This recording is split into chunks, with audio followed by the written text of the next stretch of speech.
Good afternoon. You're not very friendly. I don't feel that. I think so. Anyway, that's a great start. Thank you. Thank you very much, Neil, for what was a fascinating presentation, and thank you for the invitation. I want to kind of follow on from where Neil's left us in relation to thinking through some of the issues around what spirituality is, some of the reasons why it might be difficult for Western cultures in general, and to begin to think about why, at the same time, it's fundamentally important for the way in which we deliver healthcare. So the first question that I'm thinking through is, if Denmark is predominantly secular, why does it need a professor of spiritual care? I mean, why does it need this guy here? And the answer could be that it doesn't, of course, which would be unfortunate. But my point will be that whilst it's a strange kind of question, actually the answer is an overwhelming, it does need it. So let's think about it. So 3 interconnected central questions that I wanted to think about. Firstly, when the majority of human beings are religious, why do Westerners find it so difficult to talk about religion and spirituality in the public sphere? In other words, when you look at the world as a whole, people are becoming more religious. When you look at the Western world, people are becoming less religious. There's something very interesting in that. Secondly, in a highly secularized healthcare context, why do people desire to continue to use the language of the spiritual? Why would we use that if we are as secularized as we claim to be? And finally, could it be that spirituality is actually vital for healthcare? So these are the 3 central questions I want you just to keep in mind as we move through this talk. Many years ago, Andrew Newberg, who's an American neurologist, wrote a book called Why Won't God Go Away, or Why God Won't Go Away. And it was an exploration of the neurological basis of religion and why it is that even in secular societies, people are still continually searching and continually looking for that sense of meaning and, from his perspective, that sense of God. What Newberg does, he kind of reduces it to a psychological process within which it's a kind of neurological need that's there for evolutionary purposes. But there's something interesting in what he's saying, because it seems that no matter how much we try, God just won't go away, or the spiritual just won't go away. I mean, it's a very well recognized phenomenon that in Western cultures, people still want to believe in things, but don't necessarily want to belong to traditional religions. And some of the statistics you gave kind of show what that looks like. That sense that I want to be part of something, I want to have something beyond myself, but I definitely don't want to become religious in that way. So what you have is a strange tension, because the spiritual demographics that we find in European Western cultures is a rise in secularism, the uncoupling of the church and state, and a rise in spirituality, a search for something more. So there's kind of strange dissonance that goes on within our cultures.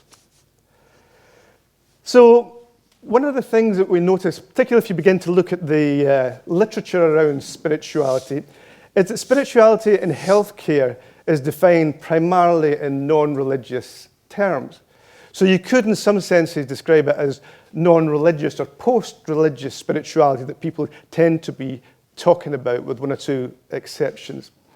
And so what you get in that understanding of spirituality is present in everybody, and it refers to the search for meaning, for hope, for value, for purpose, for love and connectedness, and for some people, God. That's quite interesting when you think about these different dimensions, because they're really saying this is something within the healthcare process. People are uncomfortable with simply biological, technical explanations, but see the need for something else. But at the same time, that something else is no longer religion.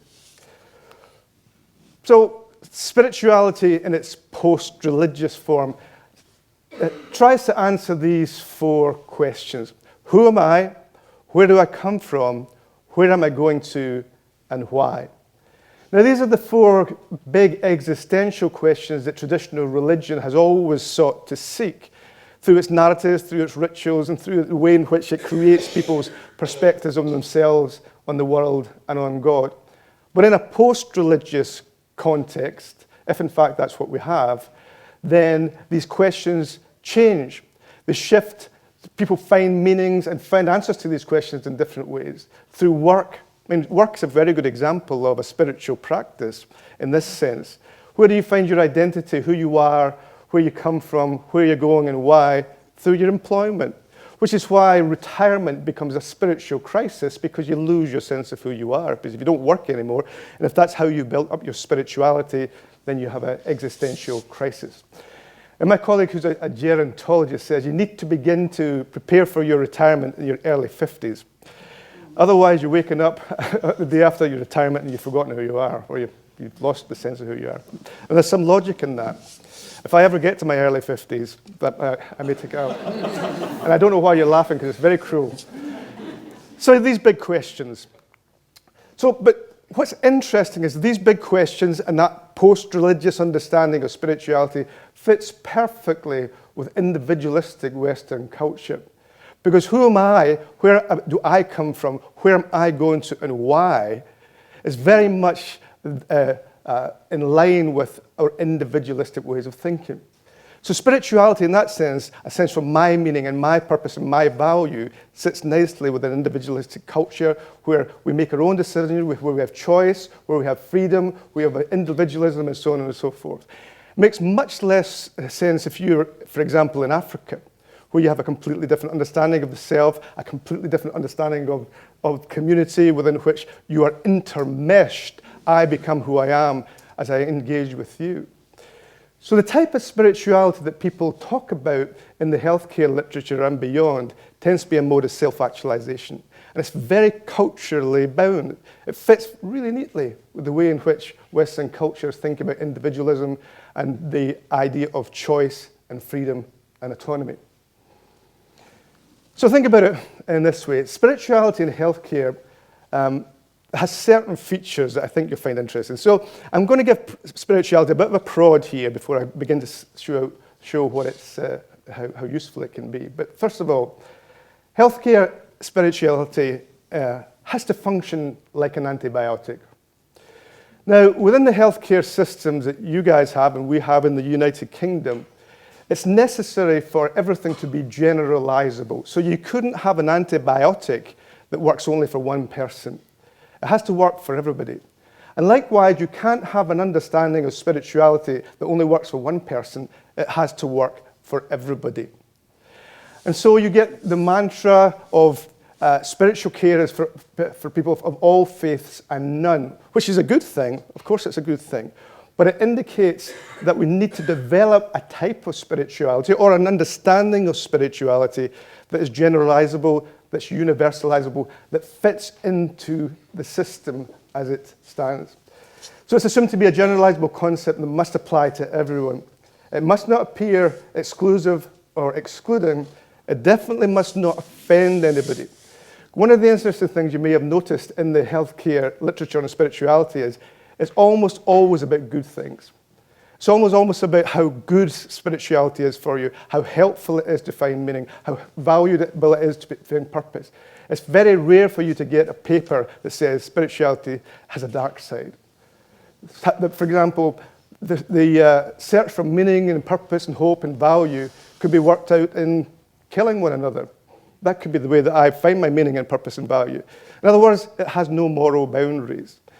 And there's not enough work, I think, going into the negative dimensions of spirituality or how you bound it, how you control it in that sense. But healthcare spirituality reflects the spirituality of the institution, and this is worthwhile thinking about. Very often we think that we are taking spirituality into the healthcare system. But actually, when you think about it, the healthcare system is actually shaping and forming our understandings of spirituality. So that reducing spirituality or defining it as meaning and purpose and value and hope is perfect for the system. And the system itself says, yes, we're happy to talk about these things as long as you use that kind of language. If you use religious language, we're not so happy about that. But you use this kind of language, we're happy. So the system itself shapes and forms our understanding of spirituality. And there's something quite interesting and quite concerning about that at the same time, that radical thing that we think we're taking into the system may actually be shaped and formed by the system. So one way we could think about it is spirituality is a strange mixture of presence and absence. Right, so at one level you could say, well, when I read through all the various definitions of spirituality in the literature, at the end of the day, they're so diverse that you can find as many definitions as you can find people writing about it. So you could say, well, therefore it's a meaningless concept. But then there's another way you could think about it. What work is spirituality doing? Why do people want to hold on to that language? What does it allow them to do that they can't do otherwise? And one way we could think about that is that for a long time, healthcare systems, like most of our systems in the West, were shaped and formed by the morality and ethics of religion. Now, in a post-religious context, it's much more complicated to talk about religion in the public sphere. But still, the values and attitudes, and to some extent the worldviews of religion remain relevant to the way in which we engage with one another as human beings. So how do we overcome that? We shift from the language of religion to the language of spirituality, which enables us no longer to offend people in that sense with religious language, because we no longer seem to be wanting to engage in that. But at the same time, we can hold on to some essential dimensions of the way in which we think about human beings in the system. So you could say that there's a real sense in which spirituality, as it's described within the healthcare literature, it doesn't exist in the sense that people tend to just make it up. But at the same time, spirituality names something that's missing from the way we offer healthcare. If it's radical to suggest that we need to inject meaning and purpose and value and hope and love into the healthcare system, then presumably these things are missing or are not emphasized enough.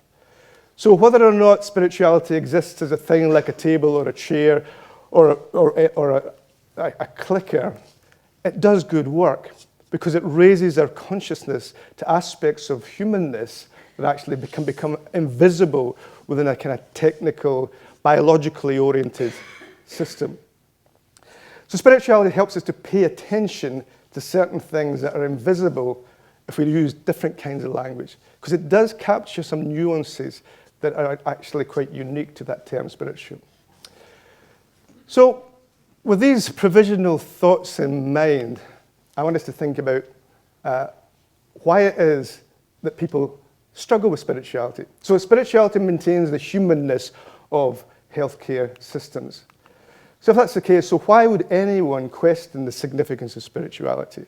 Because it seems quite clear that meaning and purpose and value and hope are really important. And yet, there's always a resistance, always a tension in relation to whether we should use that language and as to how it should be worked through in a healthcare context. So how do we become there? How do we get to where we are? And to answer that, or to begin to think about that, I want us to move into the realm of neurology, the study of the brain. This is a really interesting book by Ian McGilchrist. Ian McGilchrist is a Scottish psychiatrist and a philosopher who wrote this wonderful book. Well, it's wonderful if you like to read. It's about 400 pages long. So if you've got a few months to wade through it, it's good, but it's time well spent. And what McGilchrist is interested in this book is in the nature of the brain and the way in which we use the brain. So sitting at the heart of his thinking is the idea of the corpus callosum. So he notices that the brain is divided into two parts with a very thin piece of flesh called the corpus callosum holding them together. And over time, the corpus callosum is becoming smaller and smaller. Now he begins to wonder, Why is it that after millions of years of evolution, the brain seems to be becoming more separated than more united? Because you would think that the computing power of the brain is all about connections, all about holding things together, all about developing complex and intricate connections. And yet, we have this separation. And so he then goes on to do what's a fascinating major review of the literature on neurology that explores the tension between these two different parts of the brain, or two lobes of the brain. The kind of traditional way of thinking about it is that the left-hand side of the brain has to do with facts and figures and kind of scientific things. And the right-hand side of the brain has to do with imagination and creativity and relationships and morality and so on and so forth. But by the time he's finished his review of the literature, it's very clear to him that actually the whole of the brain is responsible for everything that goes on. So that kind of traditional way of dividing things up simply doesn't work.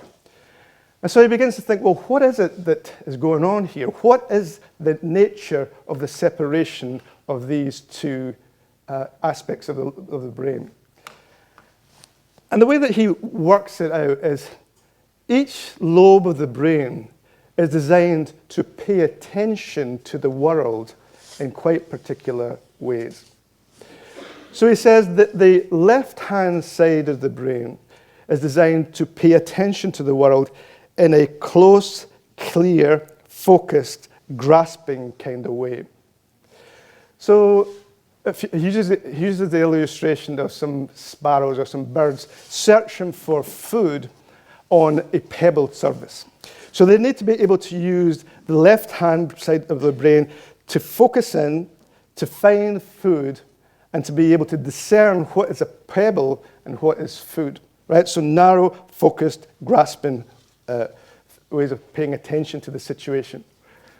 However, at the same time, these sparrows have to be aware that there are predators around. So they have to have a certain way of paying attention to the world that reminds them that there is more to it than this grasping focus here. Because otherwise, while they're searching for their own lunch, they become something else's lunch, is the way he puts it.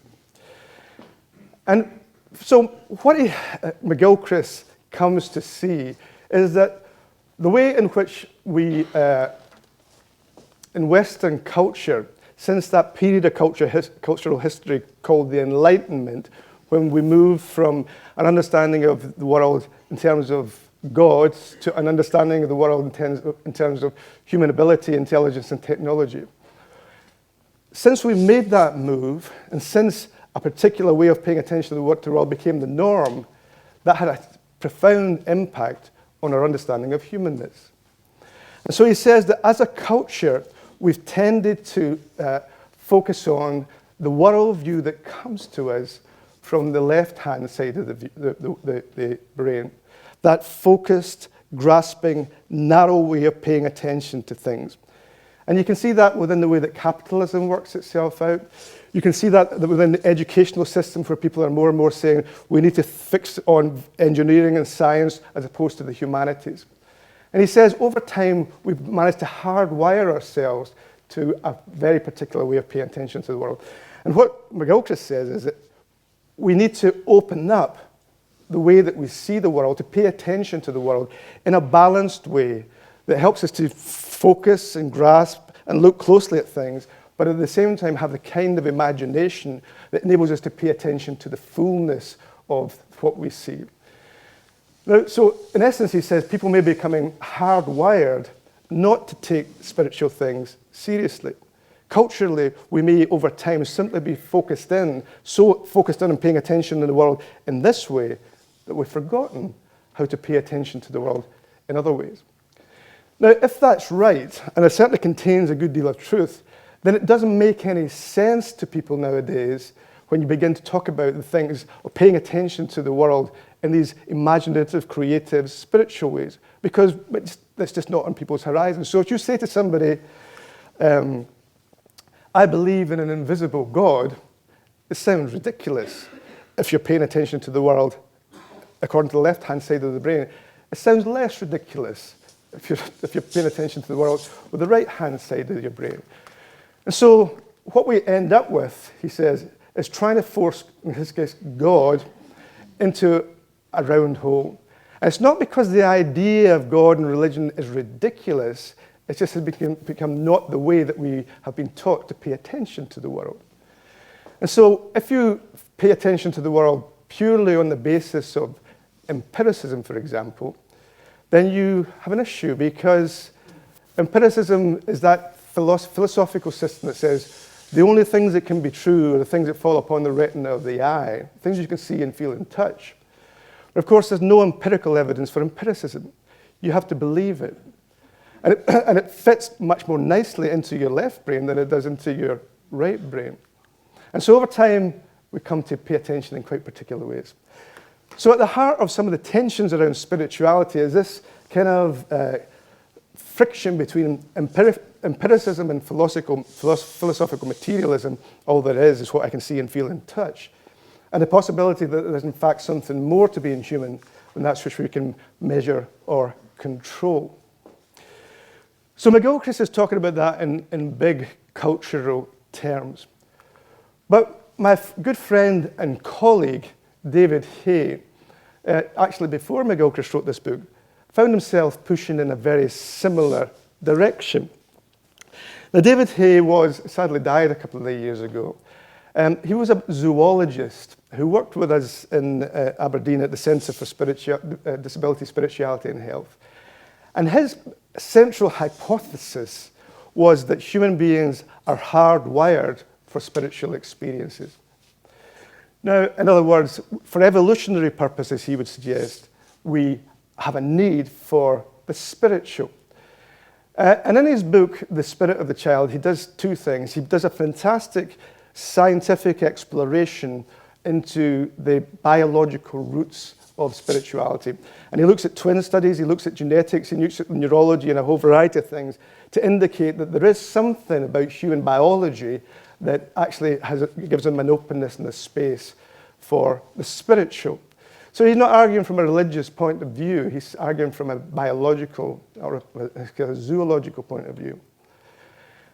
Now in this book, the second dimension is a series of really interesting, in-depth, qualitative interviews with children. Because part of his hypothesis in relation to the biological roots of spirituality relates to children.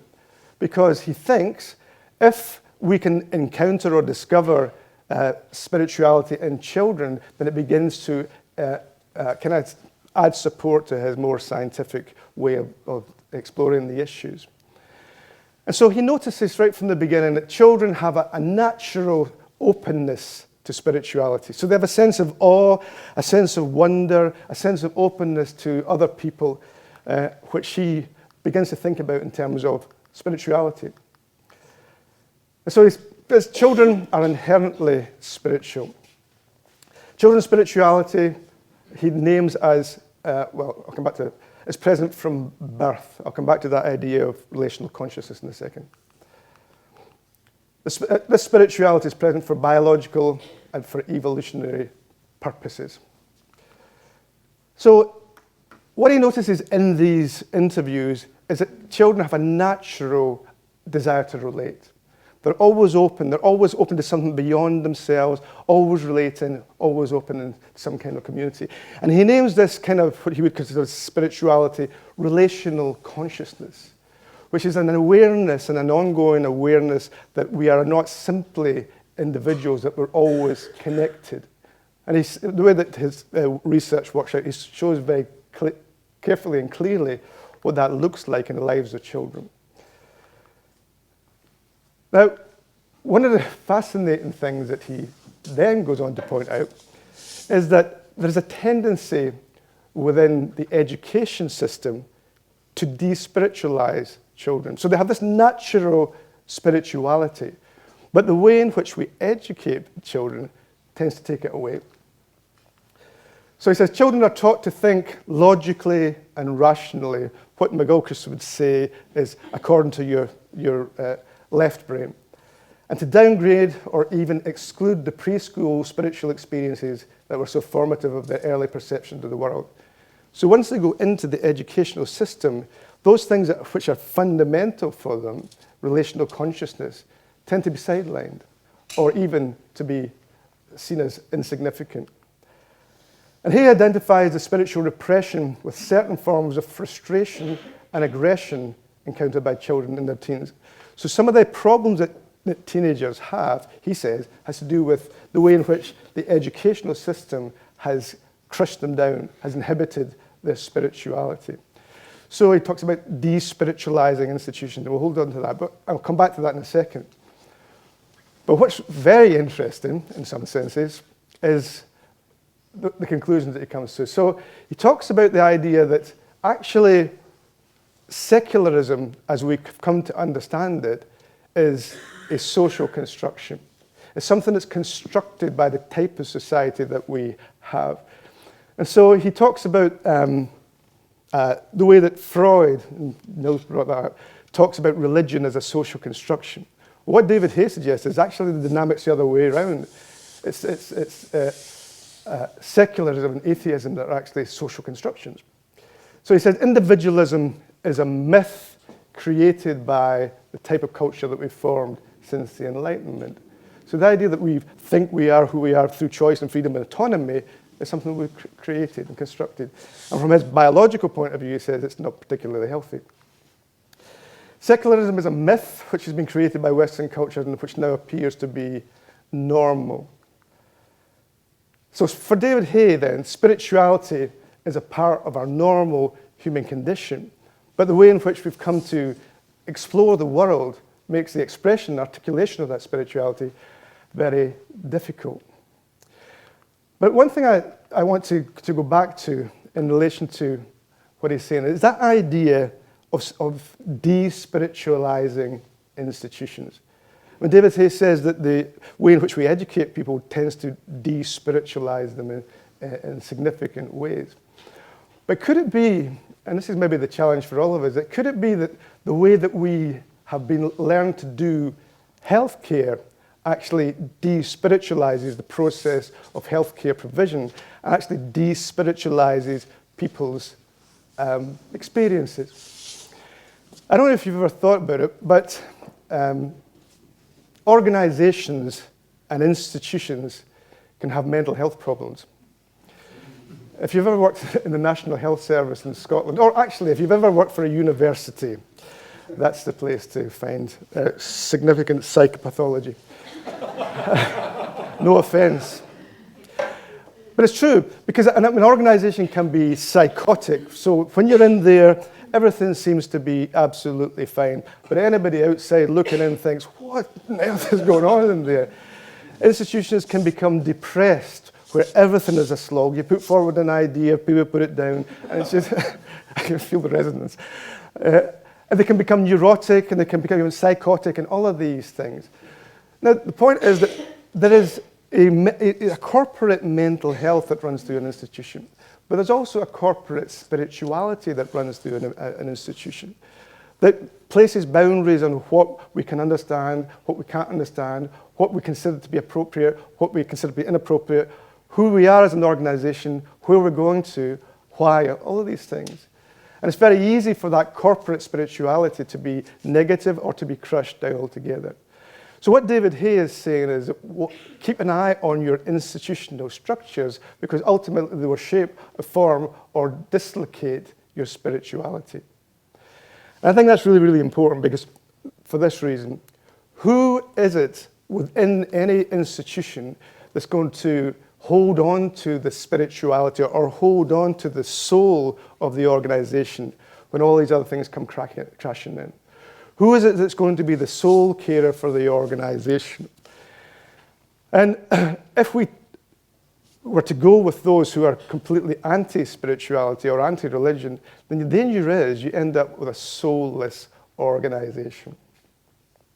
So spirituality and spiritual care are really the soul of healthcare. I think it's worthwhile thinking about that in that sense, because we have that idea of a corporate identity, a corporate consciousness, a corporate understanding of spirituality and health. But that needs to be nurtured, that needs to be recognized, and it needs to be held in place. Now, not everybody within any organization will do that, but you do need key people who manifest who reflect something different. And that's why I think spiritual care is fundamentally important. That's why I think spiritual carers are fundamentally important. And that's why I think that your position, Niels, is fundamentally important for the institutions of healthcare, but perhaps listen to your talk for the whole of your country in some senses. Like. So this man with the film star good looks, I'm not just talking about myself. Why does Denmark need, or why Denmark does need a professor of spiritual care? 3 points, because I'm a Presbyterian. Spiritual care is deeply counterculture and absolutely necessary for human well-being. So it pushes against some of the very essences of the way that we frame the nature of a human being within individualistic social cultures. It really reminds us that it's not our intelligence, it's not our individualism that's significant, it's something beyond that. That we are interconnected, that we become who we are as we relate with one another. And that individualism is probably not the most helpful way to create our stories. Secondly, spiritual care reminds us of the centrality of our relationality and our interconnectedness. And finally, spiritual care helps healthcare systems to keep both their sanity and their humanness, and enables it to pay the right kind of attention to patients and staff. So spiritual care is prophetic, spiritual care is fundamentally rehumanizing, and in my humble opinion, spiritual care is inevitably a central dynamic to a healthy healthcare system. So note to self, pay attention, or at least pay the right kind of attention. If we pay the right kind of attention to the way that we deliver healthcare, people will remain human and will find healing even in the darkest moments. If we pay the wrong kind of attention to our healthcare practices, then all sorts of unpleasant things begin to unfurl. So I am delighted that you are in the position that you are, and I really do look forward to the future and to see the fruits of your labour, and this is a very fruitful area for consideration. Thank you.